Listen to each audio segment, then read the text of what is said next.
BJYM ఇంకా గట్టిగా చెప్పాలి బీజేవైఎం అనురాగ్ సింగ్ గారి నాయకత్వం అనురాగ్ సింగ్ ఠాకూర్ గారి నాయకత్వం జై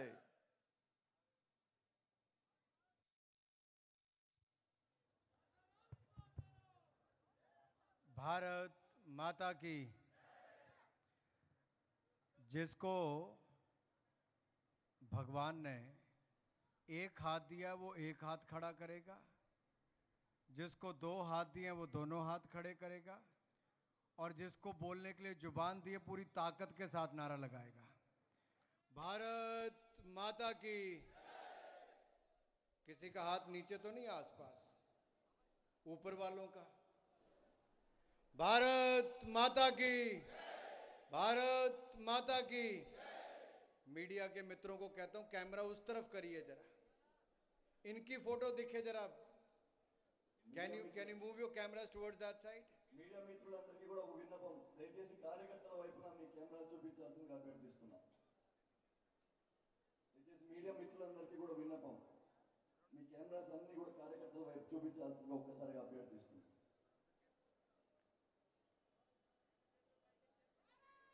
भारत माता की।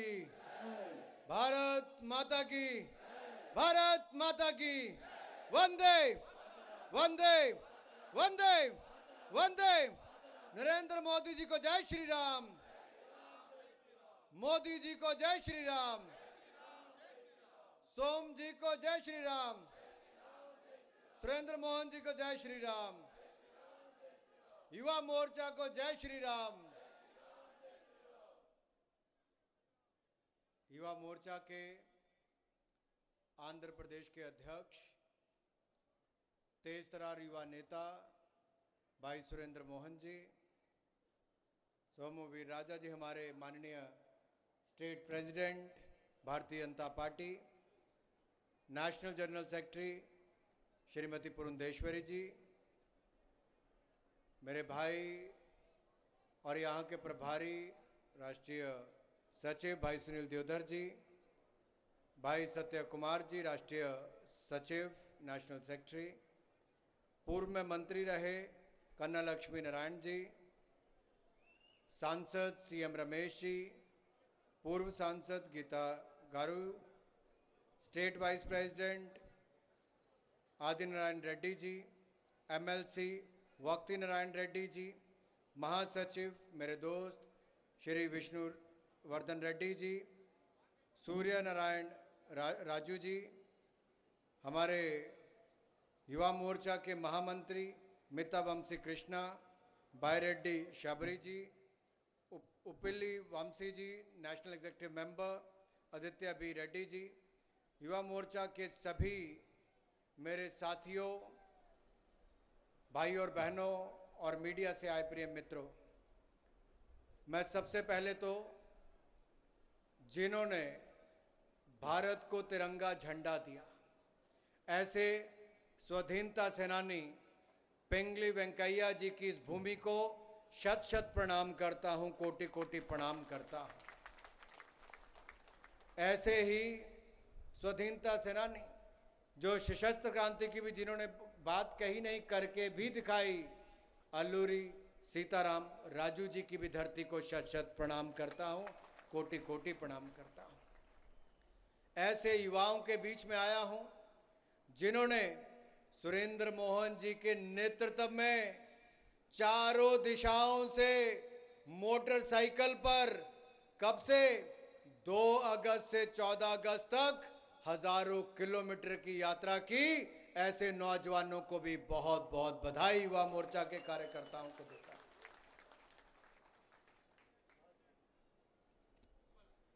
జాతీయ పతాకాన్ని దేశానికి అందించినటువంటి పింగళి గారి భూమిపైన బ్రిటిషర్లని గడగడలాడించినటువంటి అల్లూరి సీతారామరాజు గారి పుట్టిన గడ్డపైన రాష్ట్ర నలుమూలటువంటి బైకుల పైన యువ సంఘర్షణ యాత్ర సురేంద్ర మోహన్ గారి నాయకత్వంలో చేసిన యువకులందరికీ కూడా నా నమస్కారాలు తెలియజేస్తున్నా. मित्रों, युवाओं को सड़कों पर क्यों उतरना पड़ा? एक समय था जब चंद्रबाबू नायडू के भ्रष्टाचार और परिवारवाद के खिलाफ उस समय युवा सड़कों पर उतरा था. विकल्प के रूप में जगन मोहन रेड्डी को देखा था. पूर्ण बहुमत की सरकार भी लाए. बड़े बड़े वायदे जगन मोहन रेड्डी जी ने भी किए थे, लेकिन आज वही युवा जो कल तक उनके साथ था, आज जगन मोहन रेड्डी के खिलाफ पूरे प्रदेश में खड़ा हो गया है. युवा उनकी सरकार को उखाड़ फेंकने के लिए खड़ा हो गया है. ఏదైతే అప్పట్లో చంద్రబాబు నాయుడు గారు ఆ యువకులందరినీ కూడా అతను వ్యతిరేకించి జగన్ మోహన్ రెడ్డి పక్షాన వెనకలు నిలబెట్టారో, ఈరోజు ఆ జగన్ మోహన్ రెడ్డి వెనకల ఆ యువకులందరూ కూడా వ్యతిరేకంగా ఆయనకి నిలబడుతూ ఆ జగన్ మోహన్ రెడ్డి సర్కార్ని కూలదోలే విధంగా ఈరోజు యువకులందరూ కూడా రెడీ అయి ఉన్నారు ఈ రాష్ట్రంలో. What does YSRCP stand for today? YSRCP को अगर मुझे कहना हो तो आज के समय में मैं यही कहूंगा, युवा शोषक रेप्लिका ऑफ कांग्रेस पार्टी. ये बनकर कांग्रेस ये रह गई है YSRCP. युवाओं का शोषण भी किया है. जॉब के बहुत बड़े बड़े वायदे किए कि 2,45,000 सरकारी नौकरियां देंगे. मैं आपसे पूछता हूं, क्या जगन गारू की सरकार में आपको नौकरी मिली? क्या मिली नौकरी? क्या सरकारी नौकरी मिली? अरे नौकरी मिलना तो दूर, आंध्र प्रदेश में उद्योग भी बंद हो गए. निवेश इन्वेस्टमेंट नहीं आ रहा और पहले की इंडस्ट्री बंद होकर बाहर जाने का काम हो रहा है. युवाओं के साथ खिलवाड़ किया है तो जगन मोहन रेड्डी ने किया है. ఈరోజు వైఎస్ఆర్సీపీ అంటే యువ సోషల్ రెప్లికా కాంగ్రెస్ పార్టీగా నిలబడుతున్న ఈ క్రమంలో మిమ్మల్ని అందరినీ కూడా నేను ఒకటే ప్రశ్నించదలుచుకున్నా.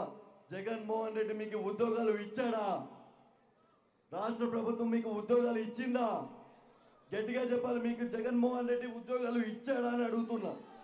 ఈరోజు జగన్ మోహన్ రెడ్డి కొత్త పరిశ్రమలు తీసుకురావడం కాకుండా అసలు ఉన్న పాత పరిశ్రమలు కూడా రాష్ట్రాన్ని నుంచి వెళ్ళిపోయే క్రమంలో ఈరోజు జగన్ మోహన్ రెడ్డి పనిచేస్తున్నాడు, పాలన కొనసాగుతోంది.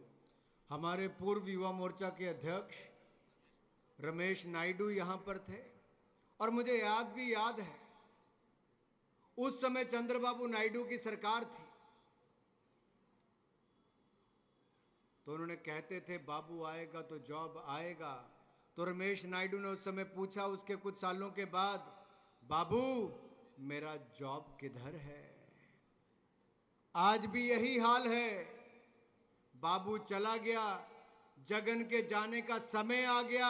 युवा आज भी पूछता है मेरा जॉब किधर है? అప్పటి మాజీ యువ మోర్చా రాష్ట్ర అధ్యక్షుడు రమేష్ నాయుడు గారు చేపట్టారు. చంద్రబాబు నాయుడు వస్తే జాబ్ వస్తారని చెప్తే అప్పట్లో రమేష్ నాయుడు గారు ప్రశ్నించారు యువ మోర్చా తరఫున, బాబు ఏది మా జాబు అని చెప్పి.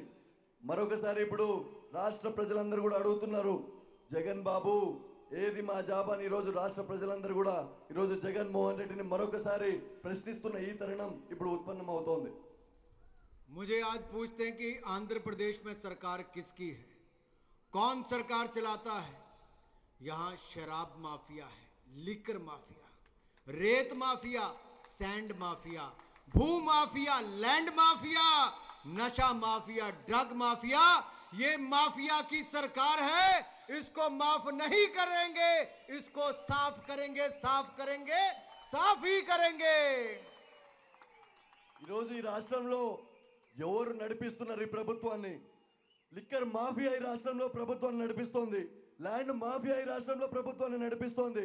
ఇసుక మాఫియా ఈ రాష్ట్రంలో ప్రభుత్వాన్ని నడిపిస్తోంది. డ్రగ్ మాఫియా ఈ రోజు ప్రభుత్వాన్ని నడిపిస్తోంది.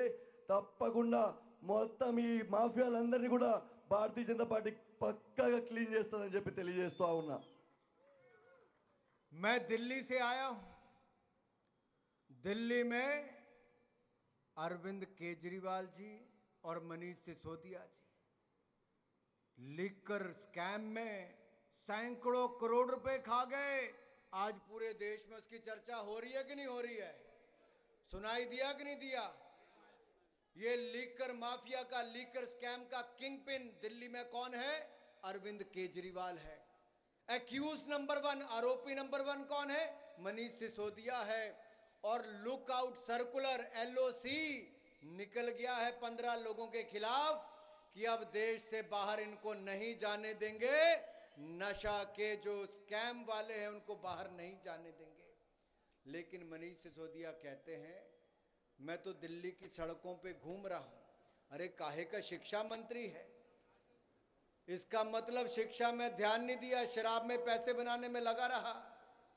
जिसको लुकआउट सर्कुलर का पता नहीं क्या होता है, ये विदेश में जाने पर रोक होती है, क्योंकि कई आरोपी ऐसे सीबीआई की लिस्ट में जो अभी तक मिले नहीं, तो इनको विदेश से बाहर नहीं जाने देंगे। जैसे सत्येंद्र जैन भ्रष्ट मंत्री जेल में है, शराब माफिया के पीछे जो लोग हैं उनको भी जेल में डालने का काम कोर्ट के माध्यम से और न्याय के माध्यम से किया जाएगा। నేను ఢిల్లీ నుంచి వచ్చాను. అక్కడ ఉన్నటువంటి అరవింద్ కేజ్రీవాల్, మనోజ్ సిసోడియా ఏదైతే డ్రగ్ మాఫియా జరుగుతోందో ఈరోజు దేశవ్యాప్తంగా దానిపైన చర్చ జరుగుతోంది. ఏదైతే డ్రగ్ మాఫియా యొక్క కింగ్ పిన్ ఉన్నటువంటి అరవింద్ కేజ్రీవాల్, ఏదైతే A1 గా ఉన్నటువంటి మనోజ్ సిసోడియా ఏదైతే ఉన్నారో దేశాన్ని వదిలిపోకుండా భారతీయ జనతా పార్టీ జాగ్రత్తలు తీసుకుంటుందని చెప్పి తెలియజేసుకుంటున్నా. अरविंद केजरीवाल को उससे बड़ा घोटाला कहीं पर करना हो तो आंध्र प्रदेश का लीकर मॉडल भी समझ लेना चाहिए। कैसे रेवेन्यू लीक होता है, आपकी जेब में भी छेद करते हैं और सरकार के खजाने में भी छेद करने का काम आंध्र की सरकार करती है। शराब मॉडल यहां का ऐसा है। ఏదైతే లిక్కర్ మాఫియా చేస్తున్నటువంటి ఈ రాష్ట్ర ప్రభుత్వం కూడా తెలుసుకోవాల్సి ఉంది. ఎక్కడైతే అరవింద్ కేజ్రీవాల్ చేస్తున్నాడో ఈరోజు ఆ లింక్ ఏదైతే ఉందో ఆ లింక్ కూడా ప్రజలకు ఈరోజు అర్థమయ్యే ఈ తరుణంలో కూడా మేము మరొకసారి తెలియజేసుకుంటున్నాం. ఇక్కడ ఉన్న వాళ్ళు రాష్ట్ర ప్రభుత్వం మీరు జాగ్రత్త పడాలని కూడా మరొకసారి తెలియజేస్తా ఉన్నాం. लेकिन मित्रों, मुझे दुख इस बात का है, मैं बहुत दुखी हूं।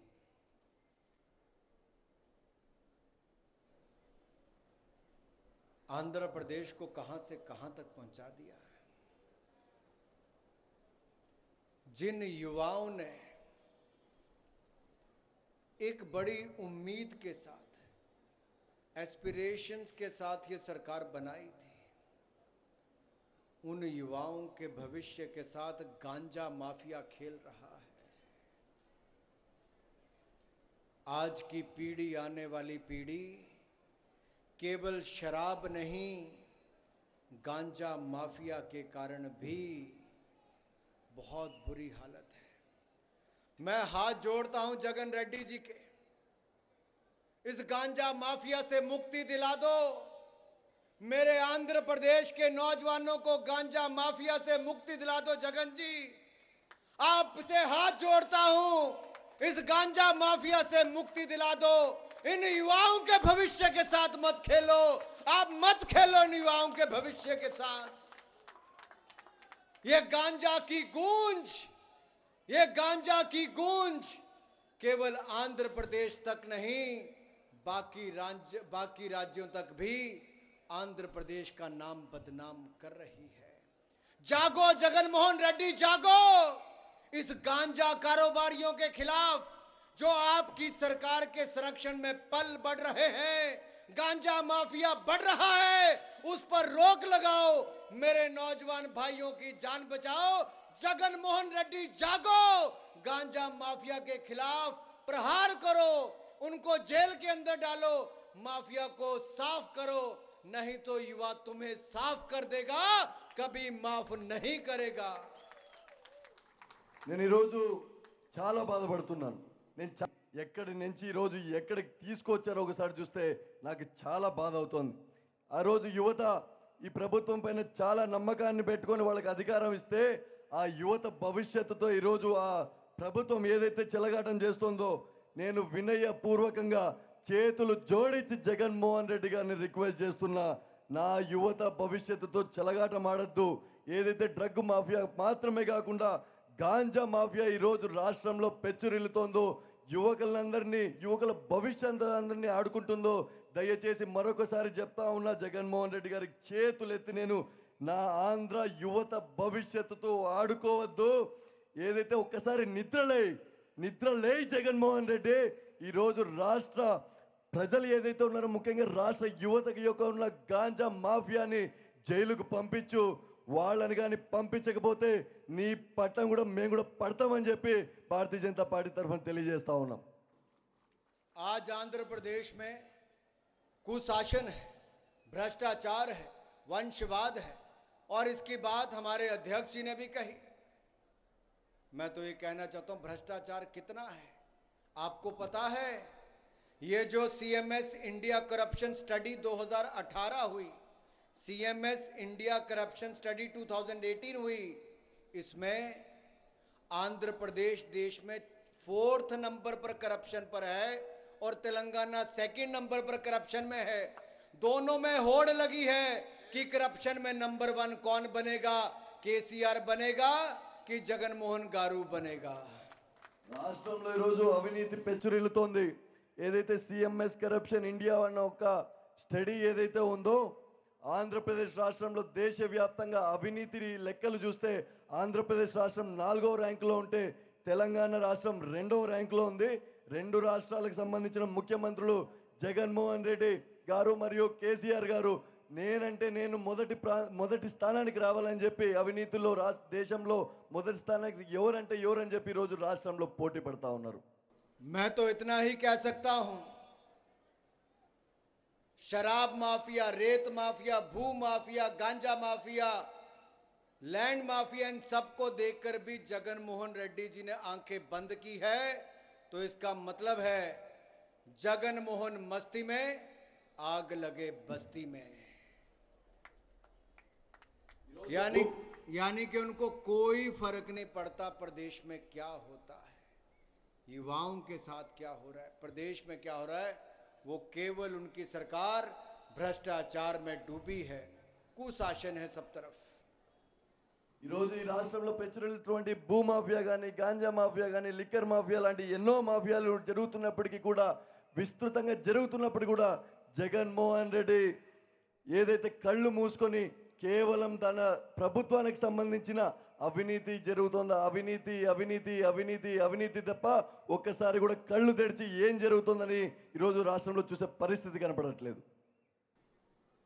कुल्लई मंच नीलू, हर घर जल, ये देने की तैयारी प्रधानमंत्री मोदी जी ने की. हमने केवल 2-3 साल के अंदर 9 करोड़ नए घरों तक नल से जल पहुंचाने का काम किया है. जो 70 साल में नहीं हुआ, हमने 3 साल में करने का काम किया. हमने आंध्र प्रदेश के लिए भी 4,500 करोड़ 4,500 करोड़ रुपीस दिए, लेकिन वाईसीपी की सरकार ने केवल 45 करोड़ रुपीस दिए.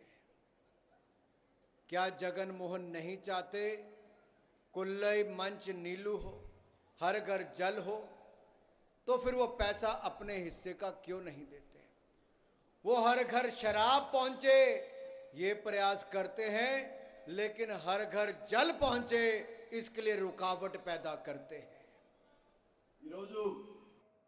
ప్రతి కుళాయిలో మంచినీరు హర్ ఘర్ జల్ అనే సంబంధించి 9 కోట్ల మందికి 9 కోట్ల ఇళ్లకి ఏదైతే 75 ఏళ్ల పాటు మిగతా ప్రభుత్వాలు చేయలేకపోయినాయో కేవలం 3 ఏళ్లలో భారతీయ జనతా పార్టీ యొక్క నరేంద్ర మోడీ గారి ప్రభుత్వం చేసి చూపించడమే కాకుండా 4,500 కోట్ల రూపాయలు ఈ రాష్ట్రానికి కేంద్ర ప్రభుత్వం కేటాయిస్తే ఈ రోజు రాష్ట్ర ప్రభుత్వం కేవలం 4 కోట్లు ఇచ్చిందంటే ఈ రోజు ఉన్న దుస్థితి ఏందో ప్రతి ఒక్క ఇంటికి జగన్మోహన్ రెడ్డికి ఇష్టం లేదా ప్రతి ఒక్క ఇంటికి కొళాయిలో మంచి నీటి సౌకర్యం కల్పించడానికి అని చెప్పి నేను ప్రశ్నిస్తా ఉన్నా. मोदी जी ने 4,500 करोड़ दिए, जगनमोहन जी ने 450 करोड़ दिए. बस क्यों ये सवाल खड़ा होता है। डेंगू फैला कि नहीं फैला है? आंध्र प्रदेश में डेंगू है। मैं भी पीवीएन माधव जी से बात कर रहा था, उनके बच्चे को भी डेंगू, कई और नेताओं को डेंगू। क्यों? इनकी सरकार कहां है, स्वास्थ्य सिस्टम कहां है, पानी की सुविधा और बाकी सबके कारण क्या है? आज अगर पिछले 2 साल का आंकड़ा उठाएं तो स्टेट स्पॉन्सर्ड रिलीजियस कन्वर्शन यानी कि धर्मांतरण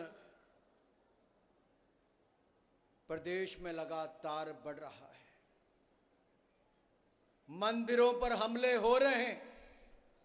226 मंदिरों पर हमले हुए, लेकिन जगन मोहन जी की सरकार ने कोई कार्रवाई नहीं की। मंदिरों पर हमले हुए कि नहीं हुए? मंदिर पर हमला हुआ कि नहीं हुआ? रुकना चाहिए कि नहीं रुकना चाहिए? धर्मांतरण रुकना चाहिए कि नहीं रुकना चाहिए? आप भाजपा की सरकार लाओ, धर्मांतरण भी रुकेगा, मंदिरों पर ये जो अटैक्स होते हैं उनको भी रोका जाएगा। शराब माफिया, रेत माफिया, लैंड माफिया, भू माफिया, गांजा माफिया, सबसे मुक्ति दिलाने का काम भी किया जाएगा मेरे भाई और बहनों। ఈ రోజు 45,000 కోట్లు కేంద్ర ప్రభుత్వం హర్ ఘర్ జల్ కోసం నరేంద్ర మోడీ గారు ఇస్తే ఈ రాష్ట్ర ముఖ్యమంత్రి కేవలం 450 కోట్లు ఇచ్చాడంటే ఈ రోజు రాష్ట్రంలో డెంగ్యూ విస్తృతంగా ఈ రోజు వ్యాపిస్తా ఉంది.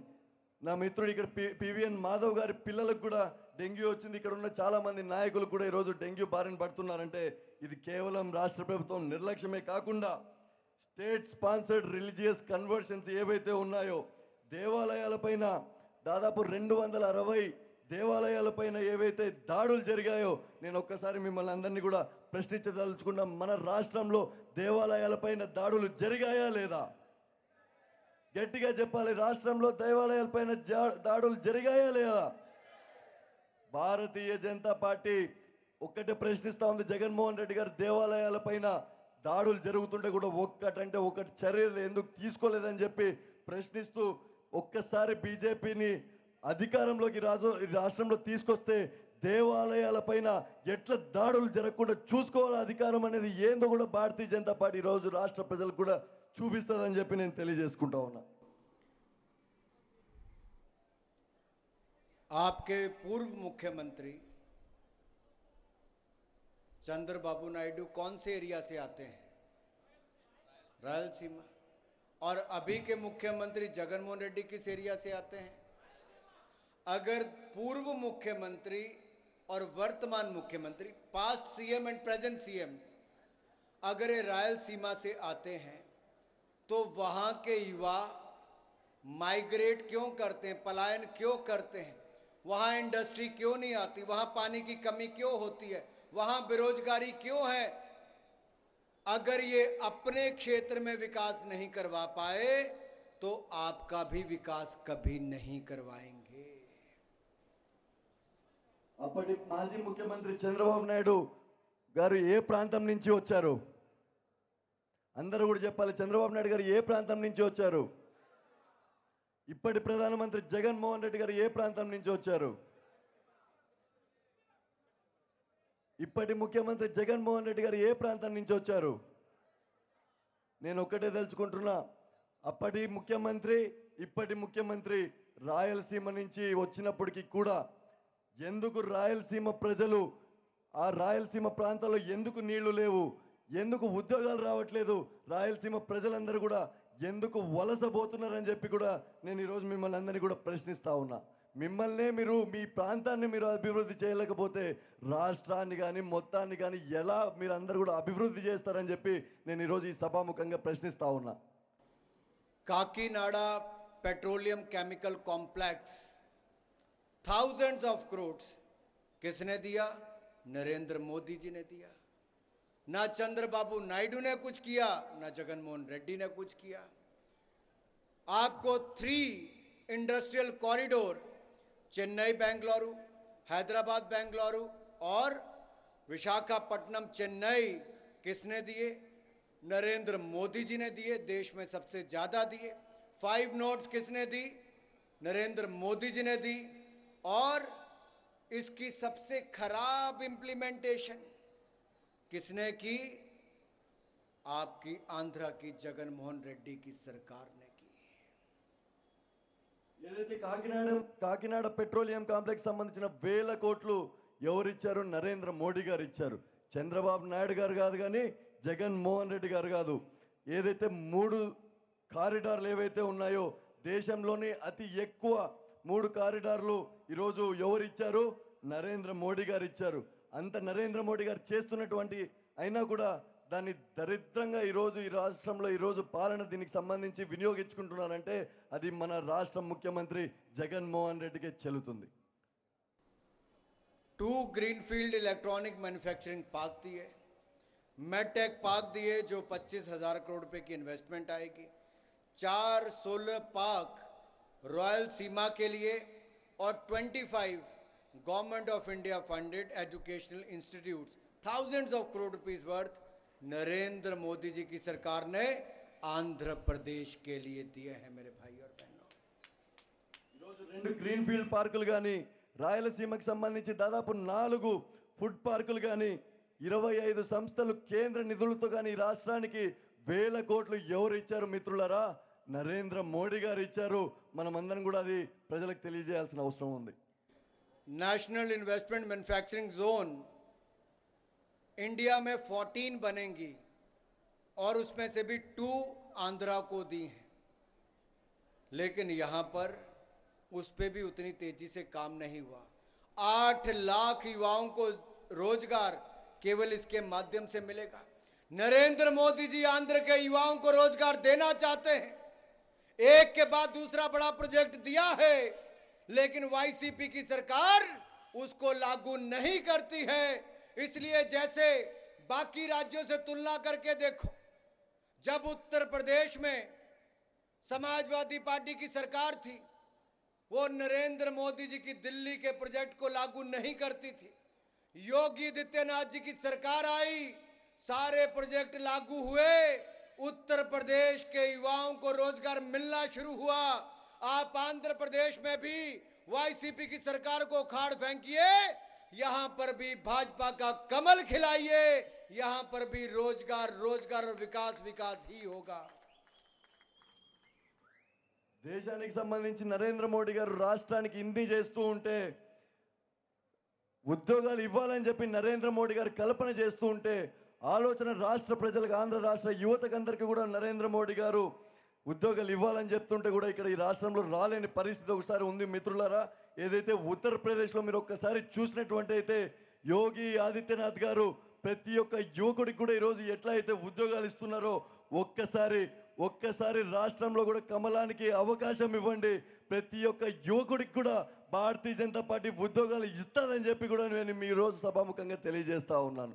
जो रेल प्रोजेक्ट है, railway line project, government of India ने कड़प्पा बेंगलुरु रेलवे लाइन के लिए 1300 करोड़ दिए, लेकिन अपने ही जिला के लिए भी, अपने ही क्षेत्र के लिए आंध्रा सीएम ने केवल 81 करोड़ दिए, केवल ओनली 1300 करोड़ देने थे, 81 करोड़ दिए। कालाहरती से लेकर नाडिकुड़ी रेलवे लाइन सेंटर ने 1200 करोड़ दिए, लेकिन राज्य की सरकार ने पैसे नहीं दिए।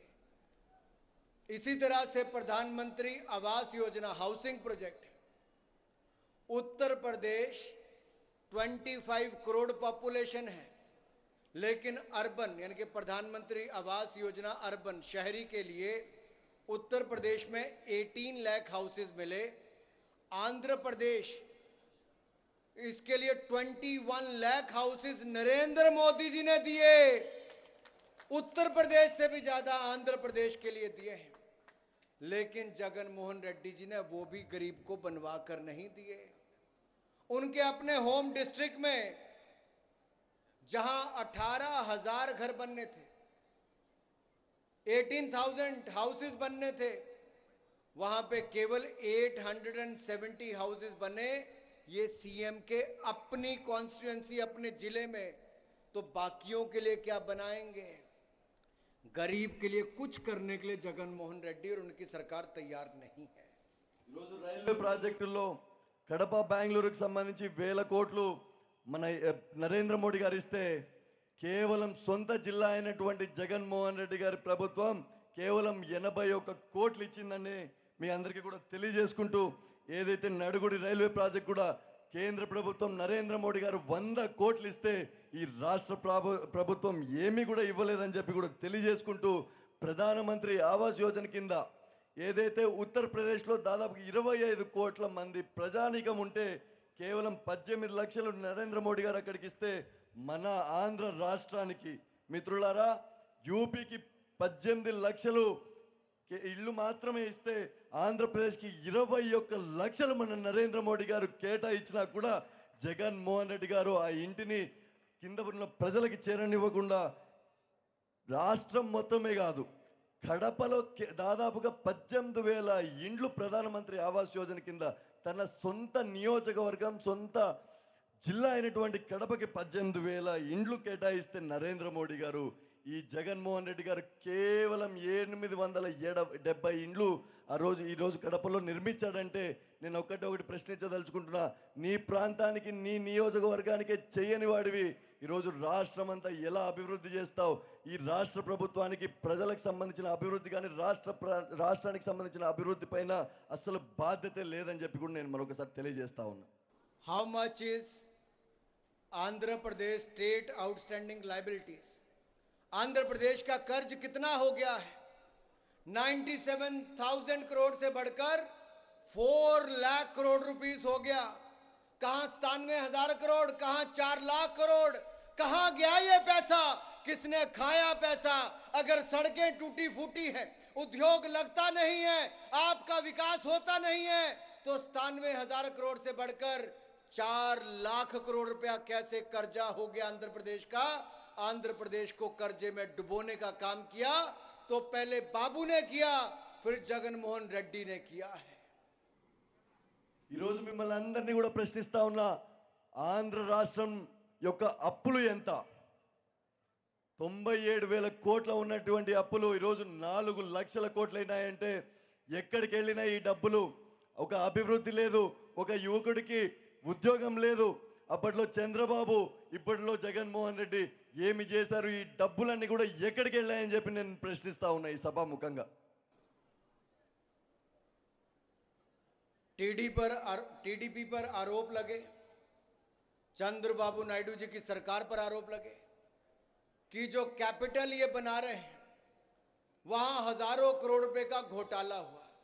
वो एक कैपिटल की बात करते थे, जगनमोहन रेड्डी मोहम्मद तुगलक की तरह बार बार नई राजधानी की बात करते हैं, 3 कैपिटल की बात करते हैं. एक ने एक कैपिटल में इतना खाया तो 3 कैपिटल में कितना खाने वाले हैं. ఈరోజు చంద్రబాబు నాయుడు పైన అప్పట్లో జగన్మోహన్ రెడ్డి ఆరోపణలు చేశాడు రాష్ట్ర రాజధాని పైన. ఈరోజు ఆయన ఒక రాష్ట్ర రాజధానికి సంబంధించి ఆయన మాట్లాడుతుంటే ఇప్పుడు జగన్మోహన్ రెడ్డి 3 రాజధానుల గురించి మాట్లాడుతూ ఉన్నాడు. అప్పటి చంద్రబాబు నాయుడు గారు ఒక రాజధానికి సంబంధించిన అవినీతి డబ్బులన్నీ తీసుకుపోతే ఇప్పుడున్న జగన్మోహన్ రెడ్డి గారు 3 రాష్ట్ర రాజధానుల్లో కూడా అవినీతి చేస్తున్నాడంటే ఈరోజు మన పరిస్థితి అంతా కూడా ఈరోజు మనం రాష్ట్రంలో అర్థం చేసుకోవాలి మిత్రులారా. पूरे देश में भारत में नरेंद्र मोदी जी की सरकार ने पेट्रोल और डीजल प्राइसेस पर टैक्सेस कम किए, बीजेपी रूल्ड स्टेट्स ने टैक्सेस कम किए, गरीब आदमी आम जनता के लिए पेट्रोल डीजल के प्राइसेस बीजेपी रूल्ड स्टेट्स में कम आए. क्या आपके आंध्र प्रदेश में कम किए? क्या आंध्र प्रदेश में कम किए? नहीं किए. क्यों नहीं किए? क्योंकि आम जनता से उनको कुछ नहीं लेना. जीएसटी से ज्यादा जेएसटी है, यानी कि जगन सेल्फ टैक्स, ये जीएसटी से ज्यादा है. ఈరోజు మొత్తం దేశవ్యాప్తంగా ఏవైతే పెట్రోల్ పైన ఉన్నటువంటి ట్యాక్సుల్ని కేంద్ర ప్రభుత్వం తగ్గించింది. ప్రతి ఒక్క రాష్ట్రంలో బీజేపీ పాలిత రాష్ట్రాల్లో కూడా భారతీయ జనతా పార్టీ ఆ ట్యాక్సుల్ని ప్రజలపైన భారం కాకుండా తగ్గించింది. ఆంధ్రప్రదేశ్ రాష్ట్రంలో పెట్రోల్ పైన ట్యాక్సులు ఈ జగన్మోహన్ రెడ్డి ప్రభుత్వం తగ్గించిందా అని మిమ్మల్ని అందరినీ కూడా ప్రశ్నిస్తున్నా. తగ్గించిందే ఈ రాష్ట్రంలో జగన్మోహన్ రెడ్డి ప్రభుత్వం పెట్రోల్ పైన ట్యాక్స్లు అని చెప్పి నేను మరొకసారి ప్రశ్నిస్తున్నా. ఎందుకు తగ్గించట్లేదు? ఎందుకు పేద ప్రజలపైన ప్రేమ లేదు? ఎందుకంటే ఇక్కడ జిఎస్టి కంటే మమకారం జగన్మోహన్ రెడ్డికి జేఎస్టి పైన ఉంది. జేఎస్టి అంటే ఏంటో తెలుసు కదా, జగన్ సెల్ఫ్ ట్యాక్స్. ఈరోజు రాష్ట్రంలో జిఎస్టి కంటే జేఎస్టి పైన జగన్మోహన్ రెడ్డికి మక్కువ ఎక్కువ ఉంది కాబట్టి జగన్మోహన్ రెడ్డి గారు ఈరోజు రాష్ట్రంలో పెట్రోల్ పైన ట్యాక్స్ కూడా తగ్గించట్లేదని చెప్పి నేను మీకు తెలియజేస్తూ ఉన్నా. ये लोग तो केवल लिकर किंग नहीं, स्टिकर किंग भी हो गए, क्योंकि केंद्र की सरकार की योजनाओं पे अपना स्टिकर लगा देते हैं, अपना कुछ नहीं लाते। मोदी जी की सरकार की योजनाओं पर अपना स्टिकर लगाते हैं और अपना ही नाम चलाते हैं, लेकिन जनता सब जानती है। मैं दो बातें बस करके अपनी बात खत्म करूंगा। आपको याद होगा, सैकड़ों साल तक हिंदुस्तान ने लड़ाई लड़ी। जैसे पोर्चुगीज आए थे, ब्रिटिशर आए थे, वो धर्म परिवर्तन पर जोर देते थे, पैसा कमाकर फिर लड़ाई लड़के कब्जा करते थे, बांटने का काम करते थे। आंध्र प्रदेश में भी धर्मांतरण पर बहुत बल दिया जाता है, दबाने का कुचलने का प्रयास किया जाता है, मंदिरों को तोड़ने का काम किया जाता है। जो उस समय ईसाई और उस समय के मुगलों ने किया, वो आज यहां पर कुछ लोग करने का काम करते हैं। ये आंध्र प्रदेश के लोगों को कभी मंजूर नहीं होगा। मंदिर टूटने नहीं देंगे, धर्मांतरण होने नहीं देंगे, और भू माफिया, शराब माफिया, रेत माफिया, लैंड माफिया, इससे भी दूर करने का काम हम करेंगे। युवा अपनी ताकत दिखाओ, सड़कों पर जाओ, पोलिंग बूथ पर जाओ और जगनमोहन रेड्डी की सरकार को उखाड़ फेंकने का काम करो। आगे जाकर यही करने का काम करो मेरे भाई। ఈరోజు జగన్మోహన్ రెడ్డి గారు కేవలం లిక్కర్ కింగ్ మాత్రమే కాదు, స్టిక్కర్ కింగ్ అని కూడా చెప్పి ఈరోజు తెలియజేసుకుంటున్నా. ఏదైతే కేంద్రం ప్రభుత్వం నిధులు, కేంద్ర ప్రభుత్వం నరేంద్ర మోడీ గారి పథకాలు ఏవైతే ఉన్నాయో ప్రతి ఒక్క దానికి కూడా మీ స్టిక్కర్ వేసుకుంటున్నారు జగన్మోహన్ రెడ్డి గారు. ప్రజలందరికీ కూడా ఇది కంపల్సరీ తెలుసు. ఏదైతే అప్పట్లో బ్రిటిషు, పోర్చుగీస్ సంబంధించినటువంటి మనం స్వాతంత్ర సమరయోధులు చేశామో, అప్పుడు ఏదైతే భూమాఫియా, ల్యాండ్ మాఫియా లాంటివి ఏదైతే ఉన్నాయో ఈ రాష్ట్రంలో కూడా మరొకసారి ఏవైతే పెచ్చురిల్లుతున్నాయో ఒక్కటే ఒకసారి మేము తెలియజేసుకుంటున్నాం. మా దేవాలయాలు ఏవైతే ఉన్నాయో దేవాలయాలపైన దాడులు కూడా కానివ్వమని చెప్పి ఈరోజు భారతీయ జనతా పార్టీ తరఫున తెలియజేసుకుంటూ, ఏవైతే భూమాఫియా, లిక్కర్ మాఫియా, ఇసుక మాఫియా, ప్రతి ఒక్క మాఫియా యొక్క పీచమణిచేకి భారతీయ జనతా యువ మోర్చా యువ నాయకులు, యువకులందరూ కూడా ప్రతి ఒక్క బూత్కి వెళ్ళాలి. భారతీయ జనతా పార్టీ యొక్క అధికారాన్ని, ప్రభుత్వాన్ని రాష్ట్రంలో వచ్చేంత వరకు మనం అందరం కూడా కష్టపడి పనిచేయాలని చెప్పి మిమ్మల్ని అందరినీ కూడా మేము అభ్యర్థిస్తూ ఉన్నాం. सुरेंद्र मोहन जी और युवा मोर्चा की टीम ने जो शानदार बाइक रैली की है, जरा सारी युवा मोर्चा की टीम के लिए जोरदार तालियां बजाकर इनका धन्यवाद और स्वागत अभिनंदन कर दिया। ఏదైతే రాష్ట్ర అధ్యక్షుడు సురేంద్ర మోహన్ గారు మరియు యువ మోర్చాకు సంబంధించిన అందరు నాయకులు కూడా ఒక అద్భుతమైన యాత్ర, బైక్ ర్యాలీ ఈరోజు రాష్ట్రంలో యువ సంఘర్షణ యాత్ర చేశారు. ప్రతి ఒక్కరు కూడా మీ చప్పట్ల ద్వారా వాళ్ళకి మీ అభినందనలు కూడా తెలియజేయాలని చెప్పి నేను అభ్యర్థిస్తూ ఉన్నాను. सुनील दियोदर जी जो आपके प्रभारी हैं, जब त्रिपुरा के प्रभारी थे, असम में भी काम किया, उससे पहले भाजपा की वहां पर सीटें नहीं आती थी, त्रिपुरा में भी पूर्ण बहुमत की सरकार बनाने में सुनील दियोदर जी का बहुत बड़ा हाथ रहा है मेरे भाई और बहन। अब ये आंध्र प्रदेश में भी कमल खिलाने का काम अभी सब कार्यकर्ताओं के माध्यम से करेंगे। సునీల్ దియోదర్ జీ మీ రాష్ట్రానికి సంబంధించిన ప్రభారి ఏదైతే ఉన్నారో, ఇన్ఛార్జ్ ఎవరైతే ఉన్నారో, త్రిపురలో పనిచేశారు, వారు అస్సాంలో పనిచేశారు. ఎక్కడైతే త్రిపురలో సరిగ్గా భారతీయ జనతా పార్టీకి ఒక సీట్లు కూడా రాని ఆ రాష్ట్రంలోనే ఈరోజు భారతీయ జనతా పార్టీ జెండాను రెపరెపలాడించిన సునీల్ దియోదర్ గారి మరొకసారి ఆంధ్రాలో ఏదైతే పనిచేస్తున్నారో అందరినీ కూడా కలుపుకొని ఈరోజు ఆంధ్ర రాష్ట్రంలో కూడా భారతీయ జనతా పార్టీ కమలం జెండా రెపరెపగా లాడిస్తారని చెప్పి నేను తెలియజేసుకుంటూ ఉన్నాను. सत्या जी उत्तर प्रदेश के सह प्रभारी रहे और उत्तर प्रदेश में 30-35 सालों में पहली बार हुआ कि किसी की सरकार दोबारा बनी और मुख्यमंत्री दोबारा बना तो योगी मोदी की सरकार उत्तर प्रदेश में एक बार फिर बनी मेरे भाई और बहनों।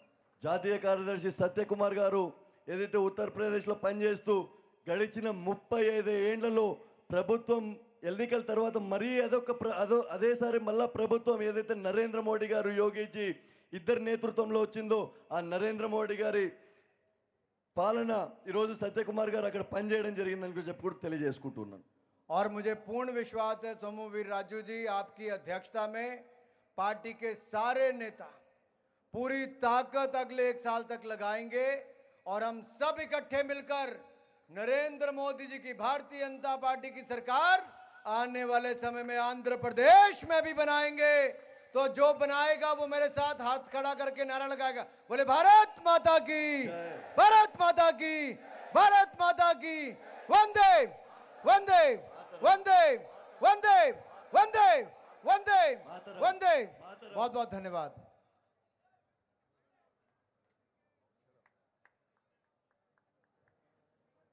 జిల్లా పార్టీ తరఫున సత్కార కార్యక్రమం ఉంది। దాని తర్వాత ధన్యవాదాలు తెలియజేయాల్సిందిగా బైరెడ్డి శబరి గారిని అభ్యర్థిస్తున్నాను।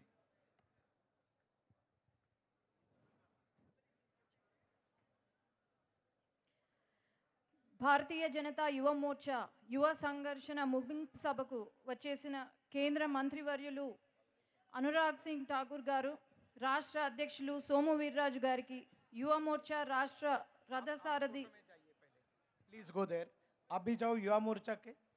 अनुराग जी, ये पूरा टीम है। अनुराग जी, शबरी हमारी जनरल सेक्रेटरी है, आगे जाओ शबरी, शबरी को साइड में ले लो, आइए।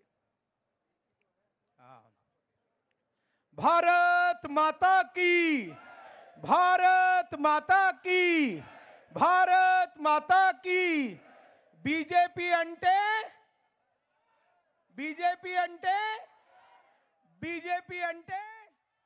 भारत माता की। वंदे नरेंद्र मोदी गारी नायकत्वम, नरेंद्र मोदी गारी नायकत्वम।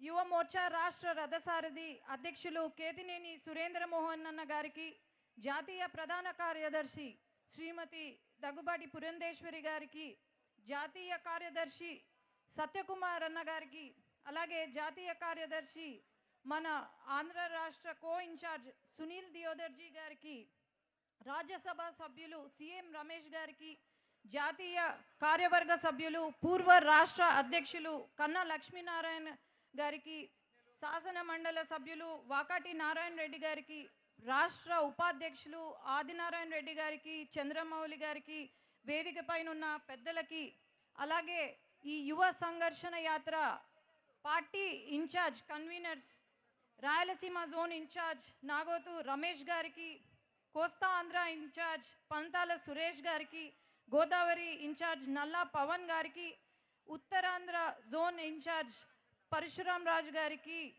అలాగే ఈ యువ సంఘర్షణ యాత్రలో పాల్గొన్న ప్రతి యువ మోర్చా కార్యకర్త, అలాగే భారతీయ జనతా పార్టీ కార్యకర్త నాయకులకు, యువ సంఘర్షణ యాత్రకి సహకరించిన దాతలకు, అలాగే ఈ సిద్ధార్థ కాలేజ్ యజమాన్యానికి, ఈరోజు సభకు మనం రక్షణ కల్పించిన హోంగార్డులకు పేరు పేరున ధన్యవాదాలు తెలుపుతూ ఈ సభ ఇంతటితో ముగిస్తున్నాము। भारत माता की, भारत माता की।